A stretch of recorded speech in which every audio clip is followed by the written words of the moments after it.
വളരെ രസകരമായ കഥ ദക്ഷയാഗ കഥയുമായി ബന്ധപ്പെട്ട് പറയുന്നുണ്ട്. വീരഭദ്രസ്വാമി ദക്ഷന്റെ ശിരസ്സറുക്കുകയും ദക്ഷയാഗം മുടക്കുകയും ചെയ്തല്ലോ, വീരഭദ്രനും ഭദ്രകാളിയും ശിവഭൂതങ്ങളും കൂടി.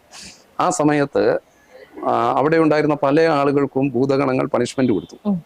പൂഷാവ് എന്ന് പറയുന്ന ആള് ദക്ഷൻ സതീദേവി അപമാനിച്ച് സംസാരിച്ചപ്പോൾ വെളുക്ക പല്ലുകൾ കാണിച്ച് ചിരിച്ചു എന്നാ പറയുക. അപ്പോൾ ഒരാളെ അപമാനിക്കുന്ന സമയത്ത് അതിനെ പ്രോത്സാഹിപ്പിച്ച് ചിരിച്ചു. ആ പൂഷാവിന്റെ പല്ലുകൾ ഭൂതഗണങ്ങൾ തല്ലിക്കുഴിച്ചു. ശിവഭഗവാന്റെ സഹസ്രനാമങ്ങളിൽ പൂഷദന്ത വിധേയ നമ എന്നൊരു നാമം ഉണ്ടായത് അങ്ങനെയാണ്, പൂഷാവിന്റെ പല്ലുകൾ തല്ലിക്കുഴിച്ചുകൊണ്ടാണ്. അതുപോലെ ഭൃഗു മഹർഷി അദ്ദേഹത്തിന്റെ വെളുത്ത് നീണ്ട നരച്ച താടി തടവി ചിരിച്ചു എന്നാണ് പറയുന്നത്. അപ്പോൾ വീരഭദ്രൻ ഈ താടി ഇങ്ങ് പറിച്ചെടുത്തു. അപ്പോൾ വീരഭദ്രസ്വാമി ഈ താടി ഇങ്ങനെ പറിച്ചെടുത്ത് നിൽക്കുന്ന ആ ഒരു നിപ്പുണ്ട്.